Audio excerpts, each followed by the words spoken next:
دیا ہے اور فتح جو ہے وہ آپ کو نصیب ہو گئی ہے، تو اب جو ہے وہ آپ اس مسئلے کا اعلان کر دیجئے جس مسئلے کی خاطر یہ سب کچھ ہوا ہے، جس مسئلے کی خاطر وہ شروع سے الحمدللہ سے مسئلہ شروع ہوا ہے اور یہاں پر تبت یدا ابی لہب وتب تک آیا ہے، یہ اس مسئلے کا جو ہے وہ اب آپ کھلم کھلا اعلان کر دیجئے۔ وہ یہ ہے کہ قل هو اللہ احد، قل هو اللہ احد اللہ الصمد لم یلد ولم یولد ولم یکن له کفوا احد، اس کو سورۃ الاخلاص کہتے ہیں، اور بھی اس کے نام ہیں، اور فضائل بے شمار ہیں، اللہ تعالیٰ کے تعارف پر جو ہے وہ مشتمل ہے، اور ثلث القرآن ہے، قرآن مجید کے ایک تہائی کے برابر ہے، بہت سارے فضائل ہیں، تفصیل کا موقع نہیں ہے۔ قل هو اللہ احد، آپ کہہ دیجئے کہ اللہ جو ہے وہ کیا ہے، احد ہے، یکتا ہے، اللہ جو ہے وہ یکتا ہے، اپنی صفات میں بھی، اپنی ذات کے اعتبار سے بھی، اپنی صفات کے اعتبار سے بھی وہ یکتا ہے، اس کا کوئی مثیل اور اس کا کوئی پارٹنر نہیں ہے، کوئی اس جیسا دوسرا نہیں ہے، احد یکتا ہے۔ اللہ الصمد، اور اللہ جو ہے وہ الصمد ہے۔ الصمد جو ہے اس کے بہت سارے معنی علماء بیان کرتے ہیں، اختصار کے ساتھ اس کا معنی یہ ہے کہ من یصمد الیہ فی الحوائج، ایسی ذات کے جو خود کسی کی محتاج نہ ہو اور تمام لوگوں کی حاجتیں وہیں سے پوری ہوتی ہوں، وہ خود کسی کا محتاج نہ ہو اور ہر ایک اپنی حاجت کو پورا کروانے کے لیے اسی کی طرف توجہ کرنے کا محتاج ہو، اپنی حاجتوں کو پورا کروانے کے لیے اسی کی طرف لوگ جانے کے محتاج ہو، اللہ الصمد۔ اب جو ہے وہ اللہ تعالیٰ کی کچھ سلبی صفات کا بیان ہوگا، سلبی صفات کا بیان ہوگا۔ قرآن مجید کے اندر عمومی طور پر قاعدہ یہی ہے، جیسا کہ ہم نے پڑھا ہے مفاتیح و معرفت اللہ میں، کہ جو اثباتی صفات ہوتی ہیں جن میں اللہ تعالیٰ کے لیے ہم کچھ افرم کر رہے ہوتے ہیں، اس میں تفصیل ہوتی ہے، اور سلبی صفات میں اجمال ہوتا ہے، سلبی صفات میں اجمال سے کام لیتے ہیں اور اثباتی صفات کے اندر تفصیل سے کام لیتے ہیں، لیکن اس صورت کے اندر جو ہے وہ اس کے برعکس ہوا ہے، اس صورت کے اندر جو تفصیل ہے وہ سلبی صفات میں کی ہے، اور اس کی بھی وجہ ہے کہ یہاں پر اصل میں جو سلبی صفات ہوتی ہیں نا، وہ کسی کمال کو ثابت کرنے کے لیے ہوتی ہیں۔ مثال کے طور پر جب ہم کہتے ہیں اللہ لا الہ الا هو الحی القیوم، اب الحی اور القیوم آگے جو سلبی صفات بیان ہوئی ہیں، لا تأخذہ سنۃ ولا نوم، وہ گویا کہ اسی الحی اور القیوم کے معنی کی تاکید کے لیے ہیں، کہ الحی وہ ذات ہے جو کہ حیات کاملہ سے متصف ہے، جس کی حیات کاملہ ہے، اس پر اب لا تأخذہ سنۃ ولا نوم، یعنی کہ اس پر نہ اونگ آتی ہے نہ ہی اس پر نیند آتی ہے، گویا کہ اونگ اور نیند کا آنا جو ہے وہ کیا ہے، وہ حیات کاملہ کے منافی ہے، تو اسی لیے جب یہ کہا کہ لا تأخذہ سنۃ ولا نوم، گویا کہ وہ الحی اور القیوم ہی کی تاکید ہے، الحی اور القیوم ہی کی تاکید ہے۔ تو اسی طرح یہاں پر جب یہ کہا کہ اللہ احد اور اللہ الصمد، تو اب یہ آگے آنے والی جو سلبی صفات ہیں یہ انہی دونوں کی تاکید ہے، تو کہا کہ لم یلد، اس نے کسی کو جنم بھی نہیں دیا، جنم دینے سے مراد یہ ہے کہ اس کا کوئی ایسا پارٹنر نہیں ہے کہ جو اس سے کمتر ہو لیکن اس کا شریک ہو، اس سے کمتر ہو لیکن اس کا شریک ہو، سب آرڈینیٹ ہو اس کا لیکن اس کے ساتھ شریک ہو، کیونکہ انسان کی جو اولاد ہوتی ہے وہ بہت ساری صفات میں انسان کے ساتھ شریک ہوتی ہے، اگرچہ وہ انسان کے برابر تو نہیں ہوتی، لیکن اولاد انسان کے ساتھ بہت ساری صفات میں شریک ہوتی ہے، تو لم یلد کے اندر اس پارٹنر کی نفی ہے کہ جو آپ سے کمتر ہو لیکن آپ کے ساتھ شریک ہو، لم یلد کے اندر اولاد کی نفی ہے، مراد یہ ہے کہ اس کا کوئی ایسا شریک نہیں ہے جو اس سے کمتر ہو لیکن اس کے ساتھ شریک ہو، اور ولم یولد، اور یہ خود بھی پیدا نہیں کیا گیا، یہاں پر اس شریک کی نفی ہے جو اس سے برتر ہو اور اس کا شریک ہو، کیونکہ انسان کا جو باپ ہوتا ہے، انسان اس کے ساتھ کئی صفات میں شریک ہوتا ہے، لیکن وہ انسان سے جو ہے وہ کیا ہوتا ہے، انسان سے برتر ہوتا ہے، انسان سے بڑا ہوتا ہے، تو یہ نیچے والے شریک کی بھی نفی کر دی اور اوپر والے شریک کی بھی نفی کر دی، اور ولم یکن لہ کفوا احد، اور کوئی ایسا اس کا برابر کا پارٹنر بھی نہیں ہے کہ جو برابر کا اس کے ساتھ شریک ہو اور اس کے ساتھ اس کی صفات میں بھی جو ہے وہ شریک ہو اور اس کے برابر کا درجہ رکھتا ہو، تو گویا کہ نہ اس سے بڑا کوئی اس کا پارٹنر ہے، نہ اس سے نیچے چھوٹا کوئی اس کا پارٹنر ہے، نہ اس کے برابر کا اس کا کوئی شریک ہے، اللہ جو ہے وہ الاحد اور الصمد ہے، اس کے ساتھ جو ہے وہ کسی بھی قسم کا کوئی شریک نہیں ہے۔ تو اللہ رب العزت کا تعارف ہے یہ اللہ رب العزت کا تعارف ہے۔ آپ کو بات سمجھ آ گئی یا نہیں؟ سمجھ آ گئی سر۔ اب جب آپ نے توحید کا اعلان کر دینا ہے، جب آپ نے یہ کہہ دینا ہے نا کہ قل هو اللہ احد اللہ الصمد لم یلد ولم یولد ولم یکن له کفوا احد، تو معاملہ جو ہے وہ بڑا خطرناک ہے، معاملہ جو ہے وہ بڑا سنجیدہ ہے، معاملہ جو ہے وہ بڑا سنگین ہے۔ اس کی وجہ یہ ہے کہ یہ جب آپ نے اس بات کا اعلان کر دیا تو گویا کہ آپ نے شیطان کی کمر جو ہے وہ توڑ دی ہے۔ شیطان جو ہے وہ اللہ رب العزت کے ساتھ وہ یہ معاہدہ کر کے اور یہ چیلنج دے کر آیا ہوا ہے کہ میں نے آپ کے بندوں کو گمراہ کرنا ہے، میں نے آپ کے بندوں کو جو ہے وہ جنت میں واپس نہیں پہنچنے دینا، میں نے ان کو جو ہے وہ جہنم تک پہنچا کر دم لینا ہے۔ اور ادھر آپ نے جو ہے وہ ساتھ سلیم بھائی نے اور منتہا نے اور عبد المعیز نے اور عامر بن عبد الرزاق نے، انہوں نے اس بات کا اعلان کر دیا کہ قل هو اللہ احد اللہ الصمد لم یلد ولم یولد ولم یکن له کفوا احد۔ اب ہوگا یہ کہ انسانوں میں سے بھی اور جنات میں سے بھی جو شیطان کی پارٹی ہے، جو شیطان کے چیلے ہیں، جو شیطان کا گروہ اور لشکر ہے، وہ پوری کوشش کریں گے کہ وہ ان کو اس چیز سے ہٹائیں، وہ ان کو کسی طرح شرک میں مبتلا کریں، وہ کسی طرح ان کو جو ہے وہ توحید سے منحرف کر دیں۔ تو اب اس کے حل کے لیے یہ ہے کہ قل اعوذ برب الفلق اور قل اعوذ برب الناس جو ہے اس کی ضرورت ہے۔ آپ کو رد سمجھ آ گیا یا نہیں؟ جی سر سمجھ آ گئی۔ تو توحید پر قائم رہنے کے لیے شیاطین سے حفاظت ضروری ہے، توحید پر مضبوط رہنے کے لیے انسانوں اور جنات میں سے جو شیاطین ہیں ان سے پناہ طلب کرتے رہو، اور اللہ تعالیٰ سے پناہ طلب کرتے رہنا یہ بھی جو ہے یہ عین توحید ہے، توحید میں سے ہی ہے، کیونکہ پناہ طلب کرنا بھی عبادت ہے۔ تو ذکر کیا کہ قل اعوذ برب الفلق، ان کو معوذتین کہتے ہیں، نام سورت کے معلوم ہے آپ کو، سورت کے فضائل معروف ہیں، مشہور ہیں، ذکر کرنے کی ضرورت نہیں ہے۔ قل اعوذ برب الفلق، اے نبی صلی اللہ علیہ وسلم فرما دیجیے کہ میں پناہ چاہتا ہوں، اے اللہ میں آپ کی پناہ میں آتا ہوں، اے اللہ وہ اللہ جو رب الفلق ہے، جو فلق کا رب ہے۔ فلق جو ہے وہ کہتے ہیں صبح کو، صبح کی جب روشنی پھٹتی ہے، صبح اس کو پو پھٹنا کہتے ہیں، تاریکی کو چیرتی ہوئی روشنی جو ہے وہ نکل آتی ہے، تو اس کو فلق کہتے ہیں۔ تو یہاں پر اللہ تعالیٰ سے پناہ طلب کی ہے، اس کو اس کے اس نام کا واسطہ دے کر، رب الفلق کہہ کر جو ہے وہ اللہ تعالیٰ کی پناہ طلب کی ہے۔ اور پناہ جو ہے وہ کتنی چیزوں سے طلب کی ہے؟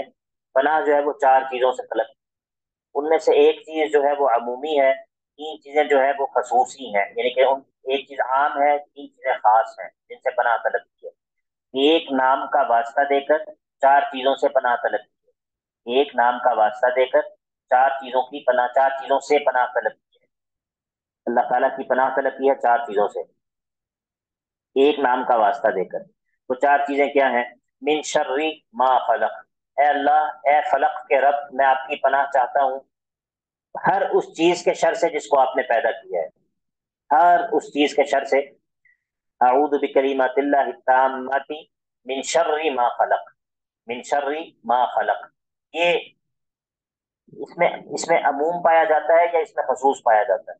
اس من شر ما خلق عموم پایا جاتا۔ عموم پایا جاتا ہے، کیونکہ اس کے اندر تو ساری کی ساری چیزیں آ گئی نا، ساری کی ساری چیزیں اللہ تعالیٰ کی مخلوق ہیں۔ تو من شر ما خلق، اے اللہ آپ کی جملہ مخلوقات، جو کچھ بھی آپ نے پیدا کیا ہے اس کے شر سے میں آپ کی پناہ چاہتا ہوں۔ اب جو ہے وہ آگے اس کی کچھ تفصیل ہے، وہ من شر غاسق اذا وقب، اور رات کے شر سے کہ جب رات چھا جاتی ہے، کیونکہ رات کے اندر اندھیرا ہوتا ہے، رات کے اندر بہت ساری ایسی چیزیں نکل آتی ہیں، پھیل جاتی ہیں کہ جو نقصان دہ ہوتی ہیں۔ ومن شر غاسق اذا وقب، اور رات کے اندر موجود ہر اس شر سے کہ جب رات چھا جائے۔ ومن شر النفاثات فی العقد، اور ان گروں میں پھونکنے والیوں کے شر سے کہ جو گروں میں پھونکتی ہیں، مراد وہ جادوگرنیاں ہیں جو عموماً چونکہ یہ کام اکثر جو ہے وہ خواتین کرتی ہیں، یہ جتنے بنگالی بابے ہیں اور جتنے یہ رانگ نمبر ہیں، ان سب کا کاروبار جو ہے وہ خواتین کی وجہ سے چل رہا ہے۔